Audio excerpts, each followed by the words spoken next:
Fight Fiend Forecast. I'm Joseph, the host, back for UFC 305. The full card predictions. Dricus du Plessis versus Israel Adesanya for the middleweight championship. Now, Adesanya, he lost to fucking Sean Strickland. And then I said if he won that fight, he was going to fight Dricus du Plessis. Now he's getting the call back where I thought he was retired. He's coming out of retirement. If he did ever declare retirement. I don't know if he actually did officially retire or not. I guess not. He's coming back, and he's getting a title fight against Dricus du Plessis. He didn't have to go back into the division and fight guys that are ranked. Just right back to the title fight against Dricus du Plessis. The UFC wanted Africa versus Africa all along. I knew they did.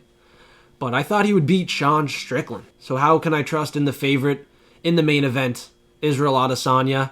I'm going to break it down if I am picking him to win on this video. I'm going to start off my full card predictions though with the first fight of the night. First, I'm going to waste your time a little bit. We're going to talk about Discord, Patreon last week a little bit.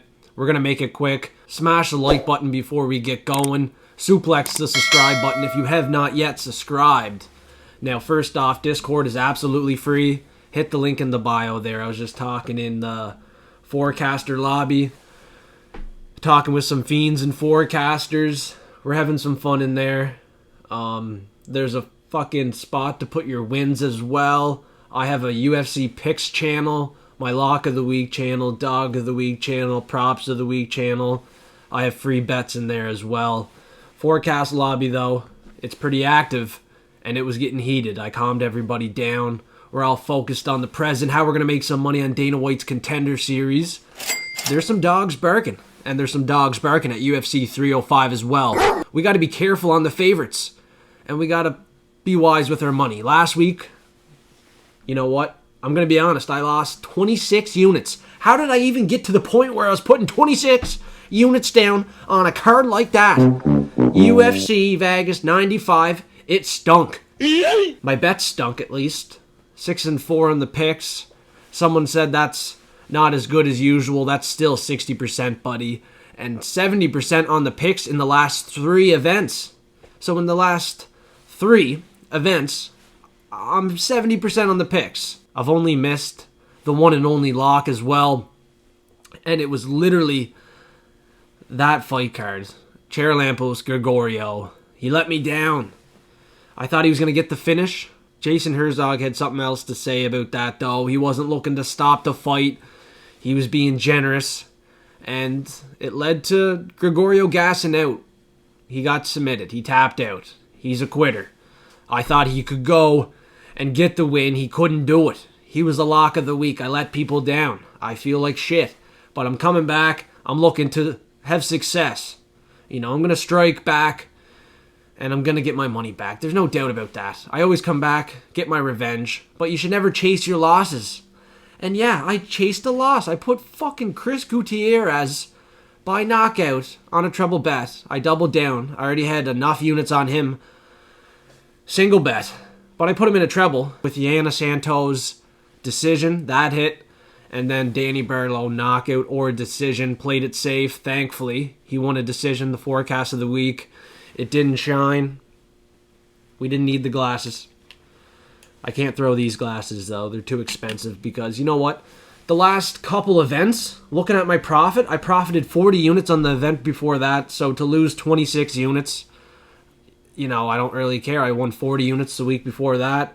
And the week before that, I won 40 units as well. So I won 80 units in 2 cards before losing the 26. I don't give a shit. You win some, you lose some. I'm not going to get butthurt about that. I'm going to come back. I'm going to have some fun. I'm not going to lose my energy. I'm not going to take these comments to heart. Sorry if I'm late with the video. If your bet's already made. I've seen comments like that as well. Oh, your video's a little bit late. Well, it's free content. So if you don't want free content, then I don't know what to tell you, man. This is absolutely free content, picks, predictions, bets, whatever it is. You don't have to tail along. You don't have to listen.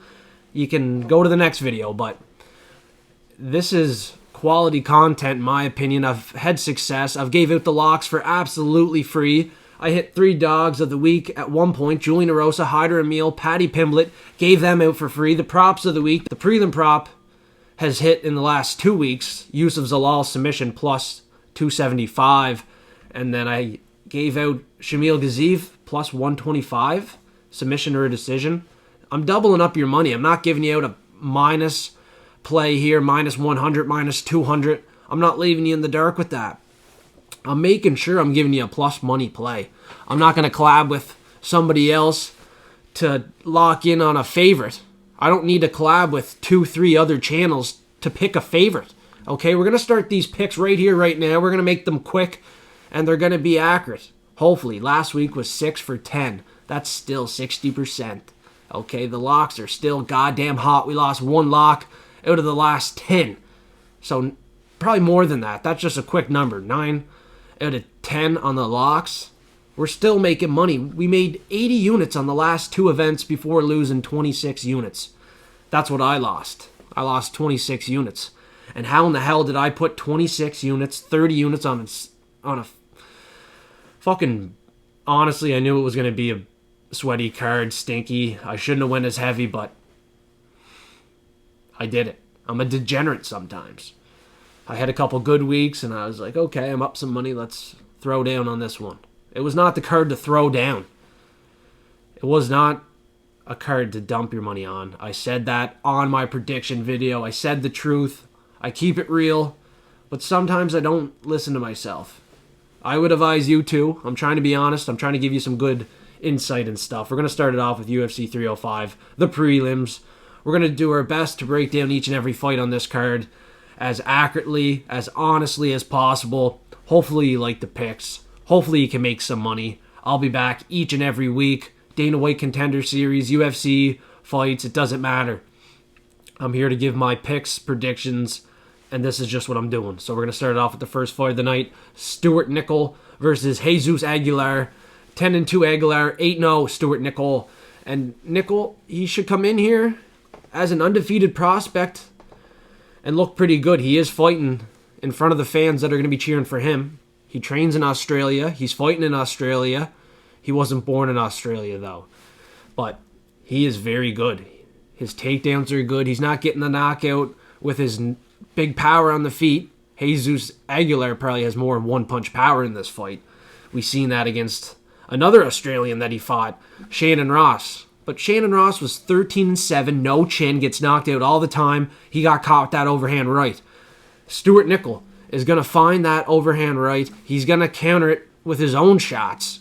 He might not get the finish. It's flyweight. They don't have the most power, but he's going to be the quicker, more accurate fighter in this fight. On the feet, I think he will be the better striker. He has success on the feet. He has a couple decision wins. He might need a decision win in this fight. He has all finishes except for the one decision win against a guy that was 3-1. Jesus Aguilar is a lot higher caliber than 3-1, than 5-0. Maybe not, though. 5-0. I watched that fight. That Japanese guy, he beat all debuting fighters before he fought Stewart. So Stewart has been getting handed some pretty easy fights. 8-4 before that. He is a favorite. I thought about taking this underdog. Jesus has knockout power. He's searching for the guillotines. That's a signature submission. He's going for the guillotine, if any submission. He could get another type of submission, but it's unlikely, though. He won his last fight. Split decision to Mateus Mendonca, where he was pretty low output. He didn't have much success with takedowns, control time. So I don't think he will in this fight. You're going to see Stewart push forward, get takedowns of his own. He's going to be the grappler that gets the takedowns in this fight. I can trust that. That is why he's the favorite. He's 1 year older. He has less experience, but he's fighting in front of the home crowd here. They're going to be cheering for Stewart Nicoll in this fight, and he's going to deliver some nickels. If you're picking him to win, he should be a good parlay piece. I'm picking him to win. I might look at the decision prop. Whatever's most valuable. Maybe a finish. Jesus Aguilar has been submitted multiple times. He's only lost 2, so only 2 losses, 2 submission losses, and they're coming early as well. He's not lasting too long when he gets taken down and when he has a dangerous grappler on his back. Stewart has a couple submission wins. He could find one.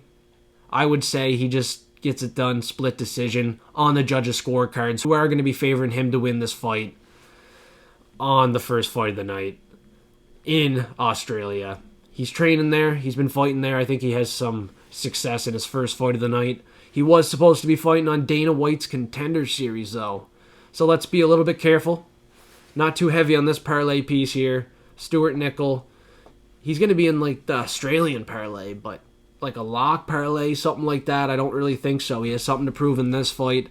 If he proves something to the world, if he gets a finish, if he looks UFC caliber, he looks promising, I would love him as my pick. So he will be my pick. Probably medium confidence, though. It's not a high confidence pick. He looks like a pretty big favorite right now, 3-1. I don't think the odds are very fair. I think they're a little bit wide, but I'm still going to pick him to win in this first fight of the night, likely by a decision. And next up, we got the second fight at UFC 305, and it's bound to deliver a bag. Maybe not.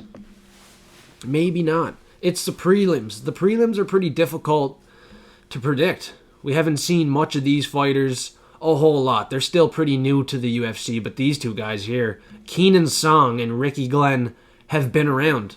We're seeing some guys that have been around the block on the prelims now, and people can predict this pretty clearly, and that is indicating the odds. Ricky Glenn, he is no monster anymore. He's from Milwaukee. Lost his last 2 fights by knockout. His chin and his reactions when he gets hit, not looking too good. He did have a draw with Grant Dawson, though. 17-1 at the time. He knocked out Joaquim Silva, left hook and flurry of punches. I'm not counting him out, so I'm not picking Kenan Song with high confidence. I'm not parlaying him. He's hard to trust. He has low IQ. He did almost knock out Ian Gary in that first round, though. But he got knocked out later in that fight. He got knocked out to Max Griffin. He has low IQ. He just lost to Kevin Jousset. He gets hit a lot. His striking accuracy is not the best. His volume isn't the best. His striking defense is the worst. Ricky Glenn could knock him out. Could win this fight by a decision. And he's a 3-1 underdog. We've seen both these fighters in their last 4 fights. And it's in the back of our head pretty clearly. Like, Grant Dawson went to a draw with Ricky Glenn. Yeah, he's been knocked out in his last 2 fights, but we've seen him go the distance and make the judges score that fight a draw with Grant Dawson, who is way better than Kenan Song. We got to be careful again here. Kenan Song, he's probably my pick because he almost knocked out Ian Gary, and then he beat Bedoya by a decision. He looked good in that fight. Ricky Glenn, his chin, I don't know. I feel like Kenan Song training down there at Tiger Muay Thai is going to look a lot better. He's looking good on tape. He's training really hard. Like, for a guy that's going to be making improvements, one guy's 34, Kenan Song, one guy's 35, Ricky Glenn. If anyone out of these 2 guys is making improvements in their career at this stage, it's fucking Kenan Song. I know that for sure. I'm picking him to win. Low to medium confidence. I hope he gets the knockout. I hope Ricky Glenn retires. He's 35. Go to a different promotion. We're done with you in the UFC. You're probably getting knocked out 3 in a row here. It's time to go. Hang him up. Kenan Song, that'd be sweet if he can get the KO. He deserves one. His last knockout was 4 years ago, almost 5 years ago, to Callan Porter, 18-8. Not the worst opponent to be facing. Ricky Glenn, probably a little bit higher caliber, 22-8. He's going to have trouble getting the knockout, but he's been showing his power in his last couple fights. He almost knocked out Ian Gary. Kenan Song, training at Tiger Muay Thai. He's going to be a crisp and clean boxer on the feet. Ricky Glenn is probably going to struggle. But I do worry about this fight. Kenan Song, his fighter's IQ is not at the level where I'm like, yeah, I got to bet this favorite. I got to parlay him. He's definitely going to win. Hell no. Hell fucking no. Next fight on the card is super easy to predict. Along with the one after that, we got 2 guys getting a favored matchup against 2 guys that are due to retire. Ricky Glenn, he's 35. He might not retire, but these guys, 36, 37, are probably going to retire. They have been knocked out as well in their last couple fights. Last two, they're inactive. Alex Reyes, Herbert Burns. We're going to start it off with, I guess, Tom Nolan and Alex Reyes. We can make it quick. Tom Nolan will make it quick as well. He's going to get the first round finish. Knockout punch here. Alex Reyes, he's been knocked out in his last couple fights. His first fight back after getting knocked out to Mike Perry a number of years ago. He did not look good. He was slow. He's going to be the slower fighter in this fight.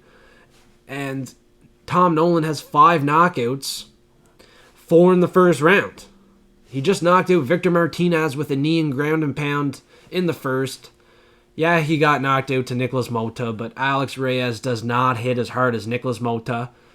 And then in the first round on Dana White's Contender Series, he got the knockout against Bogdan Grad, 11-1 in the first round as well. Tom Nolan, Big Train, is going to show up and get the finish on the prelims. Play it round 1. Play it round 1. You got to. There's going to be no other value on this fight. Look at the money line. He's obviously going to win. You got to find value. It's Alex Reyes to get knocked out once again, round 1. He's not going 5 minutes. You seriously think this slow-ass guy that's been out for 6 years, came back, got knocked out in the first round to Charlie Campbell is going to stand a chance? Hell no. Not a chance. This is stupid to predict. He is an 8-1 underdog, 37 years old. He's retiring after this fight. If he doesn't, I will be very surprised. Tom Nolan, round 1, domination. Same thing for Jack Jenkins. But it's not going to be the first round. Most likely, Herbert Burns has been getting knocked out in the second round. Herbert Burns and Jack Jenkins is another easy fight to predict. It's a waste of time. Everybody's going to be picking Jack Jenkins. If the dog wins, Alex Reyes or Herbert Burns, it is a blue moon. It is a goddamn fluke. It is probably a scripted fight. If Herbert Burns or Alex Reyes wins, it has to be scripted. Jack Jenkins and Tom Nolan are far the better fighter. It's not even fucking close. Jack Jenkins, another massive favorite on this card. Everybody picking him to win. His opponent's been knocked out in his last 3. In the second round, though. So maybe look at that second round prop. Not round 1. Could be round 1. Because Jack Jenkins is coming off a loss to Chepe Mariscal. He's fighting in Australia, in front of the crowd. They're going to be cheering for him, not for friggin' Herbert Burns. But Jack won a decision to Don Chanis. After that, he won a split decision to Jamal Emmers. We haven't seen him get a knockout since Dana White's Contender Series. And it just happens to be Contender Series season. Jack Jenkins, KO, is my prop. My most confident prop, if it's plus money on the prelims. I might lock it in early. I'm just letting you know. It's not an official play or anything like that yet. I'm just letting you know Jack Jenkins, KO, is probably the right side. It's pretty obvious if you do your research, your tape study, if you're on Tapology. Sure, dog. Herbert Burns has been knocked out in his last 3 fights. He has no chin. 0 chin. He's getting knocked out to Jack Jenkins. Jack Jenkins is going to set it up with the leg kicks. Crisp and clean boxing. And he's going to win this fight. Not the first round. Probably the second. Herbert Burns has been falling down in that second round. He's been gassing out. In one fight, he had to stop due to exhaustion. And then his brother, Gilbert Burns, the Burns brother that's actually good, had to carry him out of the octagon. This guy's a bitch. Herbert Burns, he has to go as well. He has to go. And I'm telling you, if he wins, if Alex Reyes wins, it's scripted to the gill. These guys are fish. They belong in a tank. And there's nothing else to it. They are not UFC caliber. They don't belong here. And it's time for 2 guys that are clearly set up to win, to dominate. Not just to win, they're going to dominate. Tom Nolan, Jack Jenkins, 2 Australians fighting on a pay-per-view in front of the Australian fans are going to dominate. Absolutely dominate. And next up, we got a women's fight on this card that is very fun to predict here. Luana Santos versus Casey O'Neill. 8-1 Luana Santos coming in here as a favorite, 24 years old, against an underdog. Casey O'Neill lost her last 2 fights. She is 9-2. Before that, she beat Roxanne Modafferi, split decision. That was her last win, 25-19. Over 2 years ago. I can't see how this girl is a good underdog pick this week. I don't know why people are betting her this week. I don't know why they're so confident on her this week. What am I fucking missing? Casey O'Neill sucks. Luana Santos is hot, and she's got it. She's got it, girl. She did beat Agapova submission, but against a girl that has submission wins, Stephanie Egger, she got her down, controlled her, dominated the fight. She looked good on the feet as well. She got the knockout against Juliana Miller, a girl that won the fucking Ultimate Fighter. Not a bad win. On that LFA, she beat a girl 3-0, 4-1 by a decision. She can win this fight by a decision. She can get a submission in this fight because Ariana Lipsky just submitted Casey O'Neill via armbar 7 months ago. She can get taken down and controlled. We've seen it against Jennifer Maia, her other loss. So now she's fighting a 24-year-old who is riding with a bunch of fucking momentum and heat right now. From Brazil, a babe, just fought 4 weeks ago. I think she's coming back here to produce a bag. Money line, submission or a decision. I'm playing her to win. I think she's the right side for sure. The bookies have her as the favorite, the rightful favorite here as well. 24 years old. She's the younger fighter. She is the better fighter in my opinion. She has a lot of momentum on her side. She's fighting with heat, and she's ferocious in there. She has high volume. She's accurate. She can get takedowns. I don't know what is not to love about Luana Santos. I don't know what the fuck I'm missing. I'm sorry for cursing on this card. Maybe that's how I'm getting out all my sadness from last week, letting all my emotions out. I lost 26 units. I'm a little pissed off, okay? I'm a little enthusiastic about these picks. I think Luana Santos is potentially a lock of the week play. I don't have locks on my prediction video this week, but Luana Santos is not a bad parlay piece if she is not a lock of the week for you. For me, I think she might be. Like, not legitimately a lock of the week, but she'll be a confident pick for me against Casey O'Neill, who I think sucks. If you disagree, that's all right. Take the underdog. It's going to be a good fight to disagree on, potentially. And at the end of the fight, we're definitely going to know who wins. There's going to be no questions asked. I don't think this is a fight that goes to a split decision, if I'm being honest. We're definitely going to know who wins this fight. If Luana Santos loses this fight, it could be a split decision, but I'm pretty confident she will not lose. I'm that confident she's not going to lose. Luana Santos has momentum. She's coming back here in Perth, Australia. A pay-per-view, nonetheless, for another win. And the next fight on the prelims is Josh Culibao and Ricardo Ramos, who Ramos, in his own right, is a good grappler, but he has got submitted in his last 2 fights. Two technicians, Julian Erosa, Juicy J, motherfuckers, and Charles Jourdain, my Canadian. So what's up? He's had 2 good losses in the first round, though, both guillotine. Culibao, he had that nice submission win to Melsik Bagdasaryan, 7-1. He could get a submission in this fight, but we've seen him go the distance multiple times. Joshua Culibao is a favorite. He's 11-3. He's fighting a guy 16-6 who likes to get finished. Ricardo Ramos. He's been finished in every fight except for Zuberi Tukogov, who took him down, controlled him, got the best of him on the feet. Culibao can do the same thing, confidently too. He's in front of the fans. He's an Australian. He's from New South Wales, Australia, and he's going to have the crowd cheering for him. He is the favorite, probably the rightful favorite. Has a reach advantage, very slight, 1 inch. He's 1 inch taller. I think he'll have success. Ricardo Ramos seems to be giving up in these fights pretty easily. He's tapping right away. He's a quitter. He is 100% a fucking quitter. If Joshua Culibao gets a submission attempt in this fight, I think he ends it just because of that fact. So I would play Josh Culibao by a submission, put a unit or something like that on it, if it is valuable. If it's just going to double my money, fuck that, man. I'm not doing that. I'm not looking just to double my money on a sketchy prop. That might not happen. Joshua Culibao wins his fights by a decision.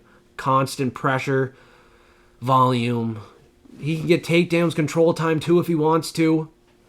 Try to lock in a submission. He might not even have success. Ricardo Ramos is good on the ground. He is a black belt. He shouldn't be getting submitted that easy, but he's tapping. He's looking like another bitch, and he's not going to win this fight. Unfortunately, he's a Brazilian. I like my Brazilians, but I like my women Brazilians. I don't like Ricardo Ramos. Let's get real here. Josh Culibao as a favorite at home should win this fight, decision or submission. On the feet, I don't even think he's that great. Ramos, he has more capabilities on the feet. That spinning back elbow to Danny Chavez, he pulled that rabbit out of the hat. We talked about Damon Jackson pulling rabbits out of the hat. Unlikely to see these fighters continue to pull rabbits out of the hat when they take steps up in competition. I got to think Josh Culibao, 30-year-old, coming off 2 losses to Lerone Murphy and Danny Silva, 2 very good guys, split decision to Silva as well, is going to bounce back after those 2 losses and look pretty good. He didn't get finished. He didn't quit. Ramos quit in the first round by guillotine. And he's a black belt. Bullshit he is. I'm taking Culibao. Pretty confident in this pick as well. We'll see though. These guys like to finish. I just don't see a finish in this fight unless it's a submission win for Josh Culibao and Ramos is tapping again. He loves to tap. Fucking little bitch. And the next fight is the prelim headliner here. And it's a 50-50 fight. Originally, is it still 50-50 here? I'm seeing a little bit of money come in towards one side. Now, is it the right side? These guys are heavyweight. Junior Tafa, 5-2 versus Valter Walker, 11-1. But that 11-1, do not let it fool you. Valter Walker lost his last fight 4 months ago to Lucas Brzezinski, 8-4.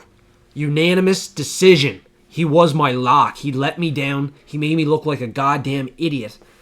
And he was terrible on the feet. His gas tank is not as good as Junior Tafa.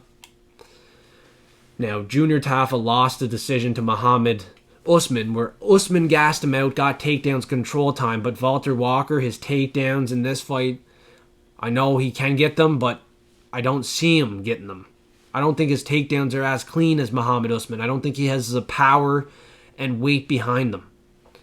Muhammad Usman is a powerhouse. He's built like a fucking truck. Valter Walker is kind of fat. Like, I don't think he's that fucking tough and ripped, strong. I think Junior Tafa is the stronger fighter. These are heavyweights. I'm picking the stronger fighter in this fight. I already found out the hard way that Valter Walker is not strong. He's not a vulture looking for a finish. Like, if you think he's going back to his old ways, knocking out guys that are 20-13, 15-9, and retiring them, like, these guys are old. And then his other wins are 6-3 and 1-1. Can't even find the promotion that he's fighting at either. Like, Titan FC. Before he was at Titan FC, like, where was he fighting? Nowhere's credible. MMA Series 54, MMA Series 57, MMA Series 60. Valter Walker is not Johnny Walker. Like, on the feet, he can gas out. On the feet, he cannot handle the heavy shots coming his way from Junior Tafa. Tafa is a boxer, kickboxer, and he has power on the feet. He likes to get the knockout. If he can't get the knockout, it is a problem. He could gas out, but he's been working on his cardio. You got to do your research, everybody. On Instagram, he's been running. He's been going for fucking sprints, runs. His cardio is going to be way better in this fight. He has 5 knockouts, 0 decision wins, 0 submission wins. 4 knockouts are in the very first round. I think Valter Walker is paying up for that loss last time as a lock of the week. I'm hammering Junior Tafa, and I'm not fucking scared. I think Valter Walker is another fighter that's kind of sucky on this card. It's 50-50, and I was like, what am I missing? What am I missing? I know last week wasn't the best, but the 2 weeks before that have been very good. The locks were hot. The Fight Fiend forecast has been consistent. I still have faith and trust in my picks, in my predictions. Like, I'm just here predicting the fight. I'm not even making a bet yet. Like, I'm just telling you how I see it, what I'm thinking. I'm thinking Tafa's a much better fighter. He's getting the hometown fight as well. You got another Brazilian here, right? Ricardo Ramos came in, a Brazilian, as a dog. I think he's coming in to get a loss. I think the Brazilians are getting the call to lose. Valter Walker is another victim, stepping up against an Australian on a pay-per-view card where I think they want the Australians to win, to shine, to get it done. So if you're listening, take a forecast of the week play that is an Australian. Either a decision, knockout, or a submission play, whatever your most confident play is at plus money.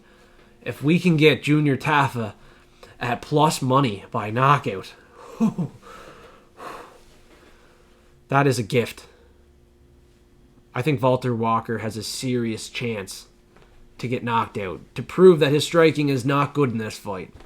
I hope he does. I hope he can put my words to tuition here. Tuition. Either or. It'll pay for a tuition because Junior Tafa, if it's plus money, we gotta hammer it. He is going to be the better fighter once again. They're giving us a gift at a 50-50 price tag. He's going to be in parlays. I am confident in this pick. He knocked out Parker Porter in the first round in the UFC, and that was his only other win. He's 1-2. It's not looking good. He's 5-2 in MMA, but he's fought in boxing, in Muay Thai, in kickboxing. He is the better striker on the feet. He's fighting pretty low caliber guys as well, but in the UFC against Parker Porter, he proved it to me that he is the better fighter versus what I've seen from Valter Walker against Lucas Brzeski, who's 8-4 and is not very good, is the worst fighter in this division, and you lost to him. Maybe he comes back and looks way better, but I doubt it. I'm fading him. Maybe I'm just biased. I don't know.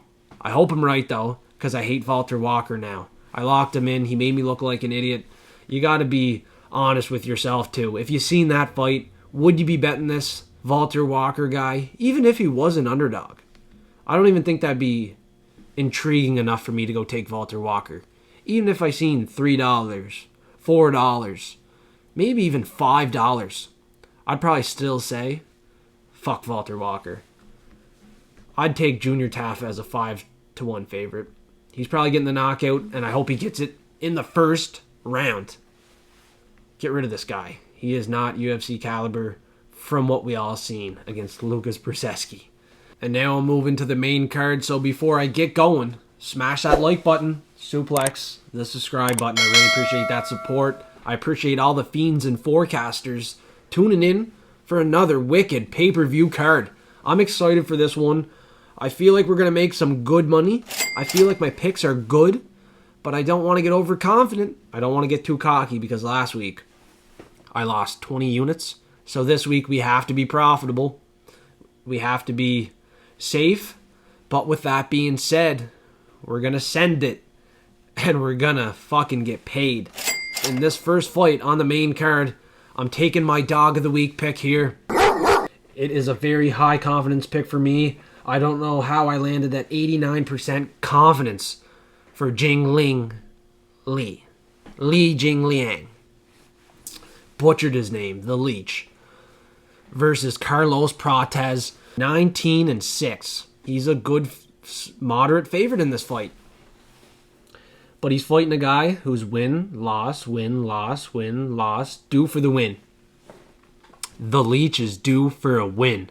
And he just lost a split decision to Daniel Rodriguez, a much better fighter than Carlos Prates. Let's be honest. He knocked out Muslim Salikov before that, 18-2 with a right cross, ground and pound. Li Jingliang is not only powerful, but he is durable. He did not show that in his loss to Khamzat, where he got taken down, submitted. But Carlos is a striker. He likes to keep it on the feet, and he's going to stand there and bang. The problem is his cardio in the second round, third round starts to fade.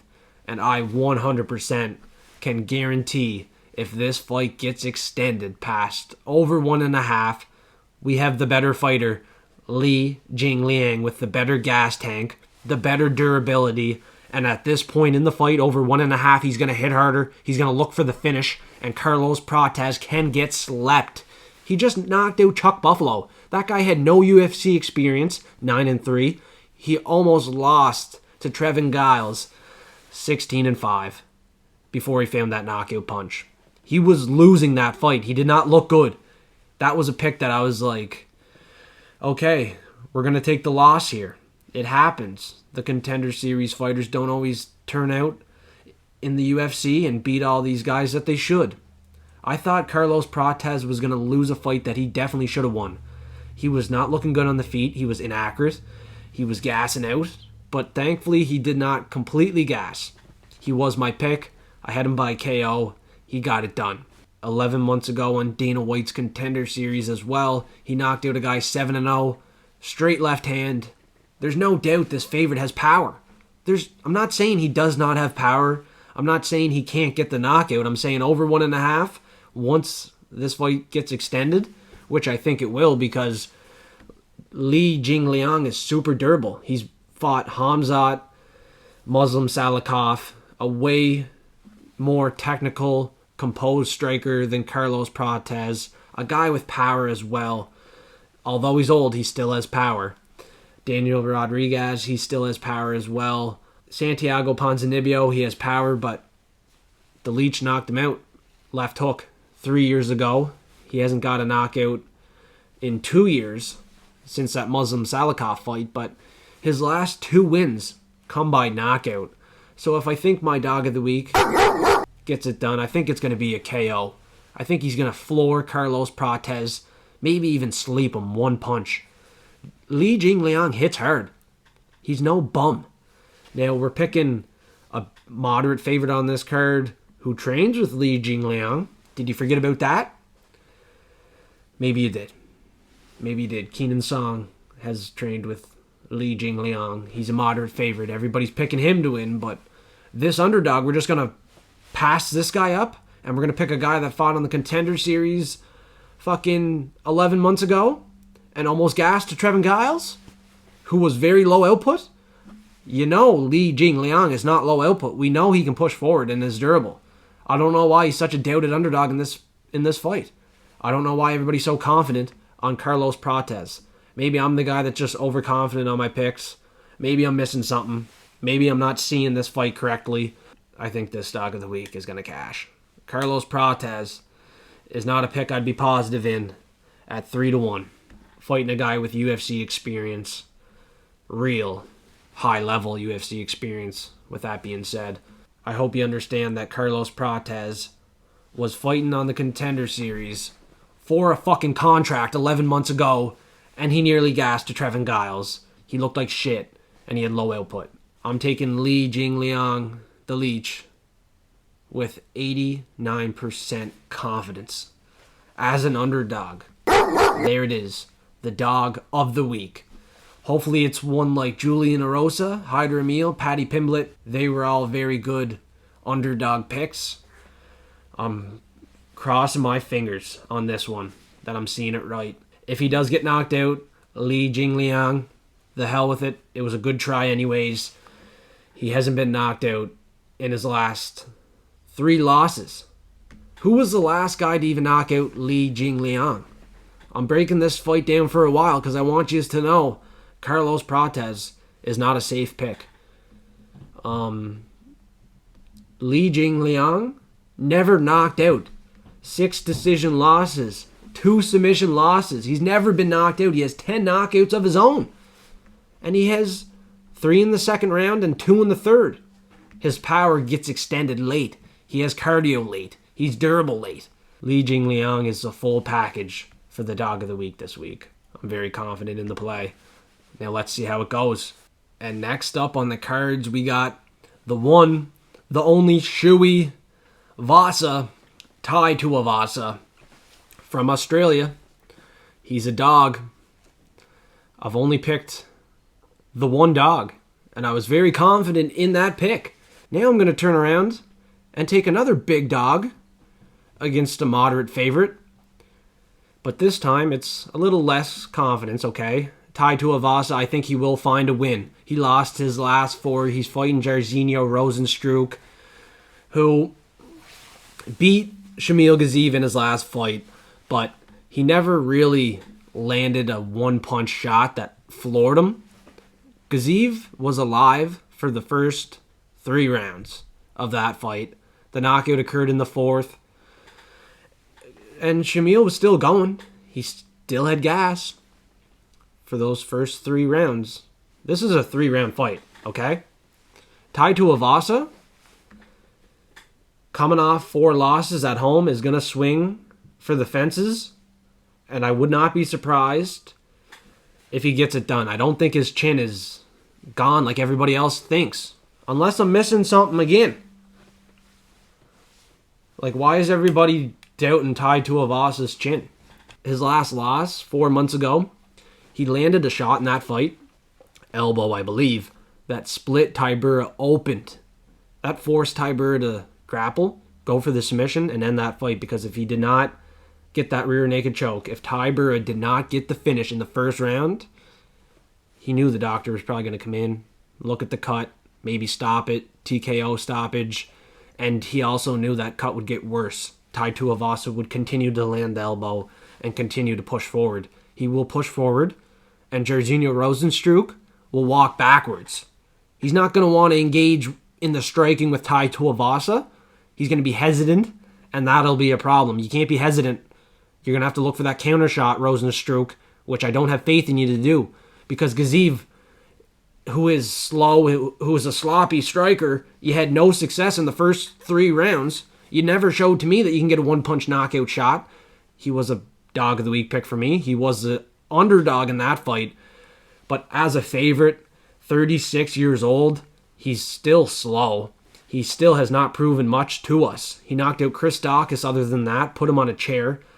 Now, Tuivasa has been put on a chair to Sergey Pavlovich, hits like a truck, and didn't get knocked out right away. He was showing some fight, and got knocked out to Cyril Gane, who he landed a shot in that fight that got credited as a knockdown for Tuivasa. So Tuivasa knocked down Cyril Gane. Not bad, eh? Now that you think about it, it's not a bad pick, Tuivasa. He's going to push forward. He's going to throw Hail Mary shots that can land.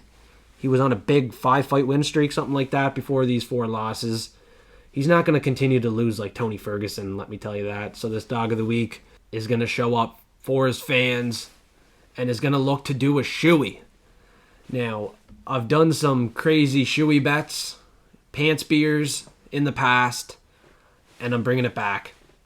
I said dog of the week because Tuivasa, he has to be a dog of the week pick along with Jingliang. Both of them. High confidence on both of them. I had 69% on Tuivasa and 89% on Jingliang as underdogs. Those are pretty high confidence picks for underdogs.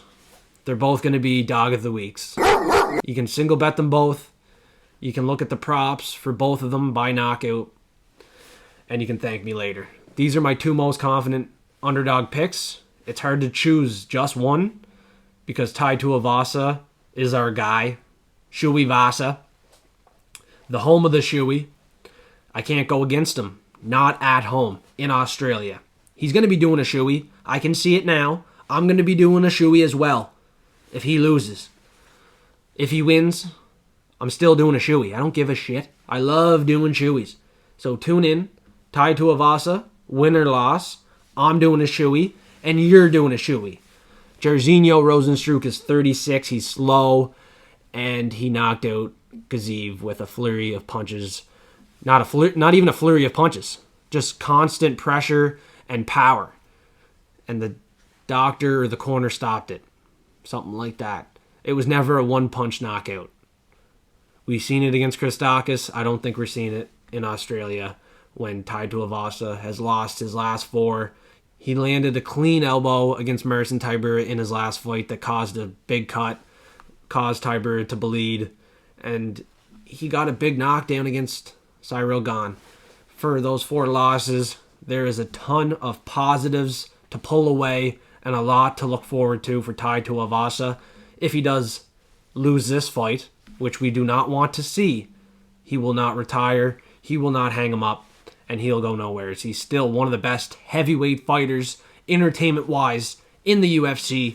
They cannot get rid of Tai Tuivasa. They can't. And we're going to see another shoey.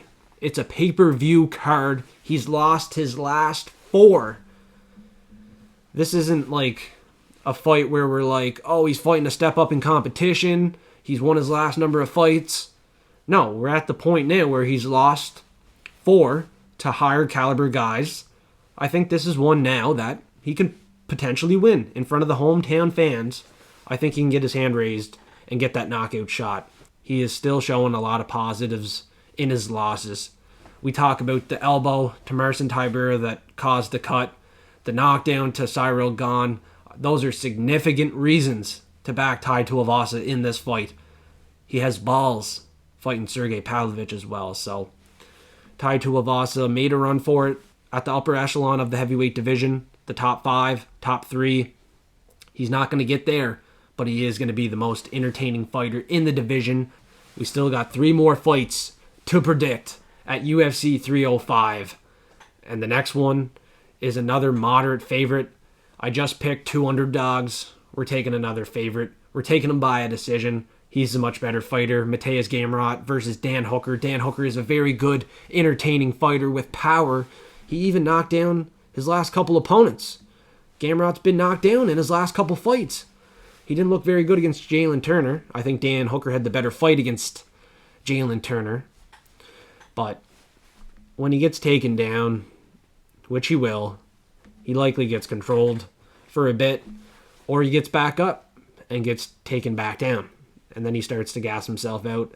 Dan Hooker, in this fight, if he's going to win and get his hand raised, he's going to need that knockout win. He's going to have to land a shot to make sure Mateus Gamrot does not get up. Gamrot has 2 losses, Beneil Dariush, and the other loss was Gram Kutaladze. So 2 decision losses, very high caliber guys. He beat Arman Saruki in decision. He beat Jalen Turner decision. I'm not even saying he beat Fiziev because that was a leg injury. He would have lost that fight. But he just beat an OG RDA Dos Anjos with the takedowns, control time. As a favorite, after picking 2 underdogs, I'm not taking Dan Hooker. I will say he can get a knockout. There is potential, but it is unlikely. Highly unlikely for Dan Hooker. It will be a decision as well. He's not going to finish Dan Hooker. Dan Hooker is a dog. He's not going to get finished. Dan Hooker can get hit. He can get taken down. He won't get submitted. Gamrot has no submission wins recently to go off and believe in him to get a submission win or a knockout win. You see the TKO win, but that was a leg injury to Fiziev. Fiziev blew his knee out. Dan Hooker's not going to blow his knee out, but he's going to try his best to get a finish. Unfortunately, the Hangman is in for a tough game against Gamrot. Gamrot's probably going to get it done as a moderate favorite by a decision because that is how he likes to get it done. Decisions, control time. Wouldn't surprise me, though, if Dan Hooker can get this knockout. Gamrot has been dropped in his losses, in his wins. and the UFC does not like his style of fighting. This guy will never be a champion. With little finishing potential, sniffing crotch all day, you're not going to make a run for a championship fighting like that. Even though you beat Arman Tsarukyan, you're not going to get close to a championship. Sniffing crotch and having very little finishing capabilities. That's the pick. Gamrot. Dan Hooker has more finishing potential. He could get a knockout. We know Gamrot can get dropped, but he probably wins the decision. I'm going to be smart. I just picked 2 underdogs, and I'm not picking 3 in a row. And I doubt 3 in a row will win. So let's see who is right at UFC 305. It's a pretty tough card to predict, to be honest. We got a lot of good fights. And each and every fight, I can't have correct. And that's what I hate. Like, people throwing shade at people with a pick incorrect or something like that. Like, I can't have each and every pick 100% correct.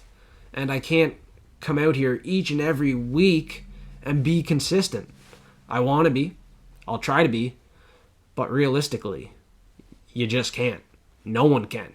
Everybody is going to have a pick wrong. Or 2. Or 3. Or 4. It's MMA. People are going to stand there and try to knock each other out. Submit each other. Win the fight. Everybody's going to fight for their contract. For their family. Something you should keep in mind, though, when gambling is involved. The UFC, the bookies can get involved sometimes with the judges, with the refs. You know, one fighter could get tipped off a little to take a dive. You never know what could happen. There is gambling involved. But most fights, they go down how they should go down. Nothing is too sketchy. Sometimes we see some sketchy shit that could make sense. We've seen some fights that really are questionable when it comes to if there was a script in or not, okay? Or if a judge was tipped off. You've seen some sketchy scorecards. So, to be honest, to be real, I'm a fan of the sport, of the UFC, but I know there's some stuff that goes on, okay? So for you fanboys out there, don't get mad. This is the truth. Take it for what it is, and just be smart. Know who the UFC's pushing. Know who they're matching up to win. And then you can profit some big money if there is a script in or something like that. You never know. So when we're talking about that kind of stuff, it really matters when there's big names, champions, main event fights, stuff like that. Fights that they really need a certain situation to happen. You look at when Francis Ngannou left the UFC and then Gane and Jones fought. Gane went down pretty easy and tapped in that first round. And John Jones got a big, credible win against a good guy that Ngannou took to a decision. Made the UFC look pretty good, if you know what I'm saying. So yeah, that's what I'm trying to indicate. There's a lot more. There's stuff out there if you dig deep. So keep your eyes to the sky and be very alert on these big fights. We're going to talk about one soon, but first we got a big one. Astro Boy Steve Erceg, after a title fight, is fighting Don't Blink. Kai Kara France, and he's from New Zealand. Erceg is from Australia. And they're going to throw down in the flyweight division with implications on the line. Both these guys likely to see another title fight in the future if they do win this fight. Kai Kara France, coming off 2 losses, one to Amir Albazi, split decision a year ago, has had time to recover. He got knocked out in the fight before that due to a liver kick, ground and pound to Brandon Moreno, title fight in the 3rd round. That was the second fight against Moreno. First time he went the distance and lost. Second time around he got finished and it didn't look too good. It was a good win for Brandon Moreno. But Moreno just lost to Pantoja and Royval. So we'll see. We'll see how good Kai Kara France can bounce back. He did beat Askar Alaskarov. Unanimous decision win there. Aliskerov was undefeated. He looked very good in that fight.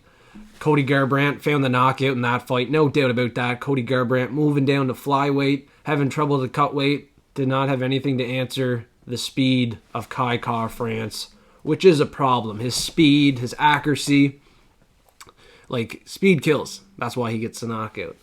He knocked out a 6-12 prospect 3 years ago as well. 2 of his last 3 wins by knockout. Steve Erceg, very durable. Went the distance with Pantoja. Lost a unanimous decision, but he showed that in the future he could be a champion. Honestly, he beat Matt Schnell, slept him with a right hand. Before that, he was winning decisions, showing that he can go the distance. He has cardio. He can get takedowns. He beat Alessandro Costa. Good win. David Dvorak. Big win. Took him down. Had some control in that fight. He had a submission before the UFC to a guy, 4-1. Not bad. Rear naked choke. He could get the finish in this fight, but if Steve Erceg's going to win, he's going to play it smart. He's going to be accurate on the feet, use his size and power, his fighter's IQ to win. He's going to have to be very composed. Kai Kara-France, on the other hand, is going to have to be very fast and flashy. Don't blink. He's going to have to go for the KO. He can't just win this fight by a decision against Steve Erceg, the fan favorite in this fight, I would say. It's hard to say. The New Zealand fighter, Kai Kara-France, might be favored. Dan Hooker is probably going to be the more favored fighter versus Gamrot. Dan Hooker's from New Zealand. He's not from Australia. So we'll see. In my opinion, I like Steve Erceg to win a decision. These flyweights are fast, though. And Steve Erceg still didn't have that big fight yet. His biggest name that he's fought was Alexander Pantoja, where he got a title shot where I questioned if he deserved it that early. He showed that he's tough and durable, had moments in that fight. He never won. He never had a chance to win, in my opinion, still. But maybe someday. He had a very good fight. With that being said, he's still a good fighter. His ceiling is super high. And Kai Kara-France, we've already seen his ceiling height. And him being the shorter fighter, 5'4", it's not too high. Steve Erceg is 5'9", 5'8". He's going to have to cut more weight, but when he cuts the weight and puts it back on, he's going to hit heavy. He could get the knockout in this fight. I like the money line just to be safe. I don't like picking props on every fight. It's not the smartest thing to do. It's not the easiest thing to do, with that being said, either. So I wouldn't recommend playing props on each and every fight. If you like a prop, let me know in the comments below your most confident prop at Plus Money with hashtag forecast of the week. But if you don't have a most confident prop, you can just comment anything to help with the algorithm. I really appreciate that. Astro Boy in this fight is my pick. And now it's the moment that all of Africa, all fight fans have been waiting for. This fight is going to be very competitive. To go out there and give a pick out in this fight, to bet it, seems a little sketchy.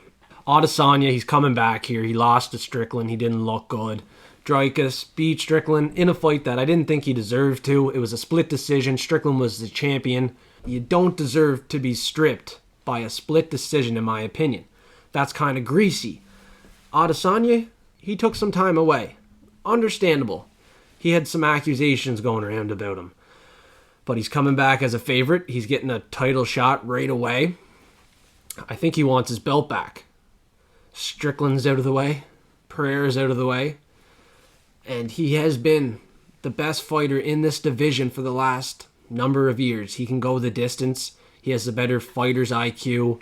He is the better fighter in this fight.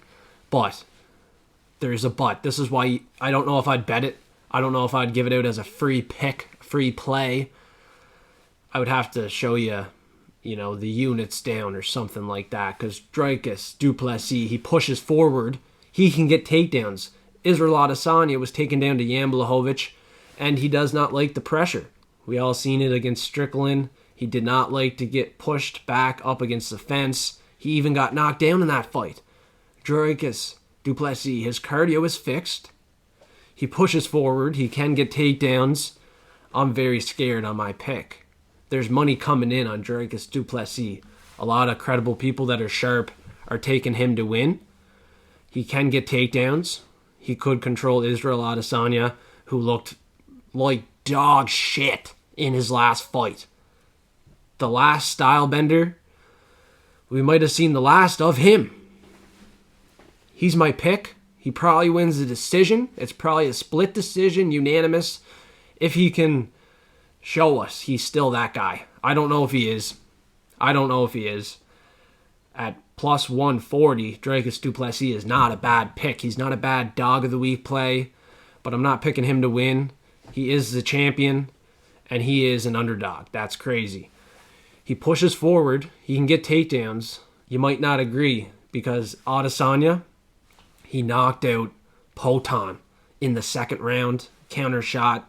He has knockout power, Adesanya, but he fought like dog shit in his last fight. He's hard to trust right now. He's coming back after 10 months. He wasn't even retired, essentially.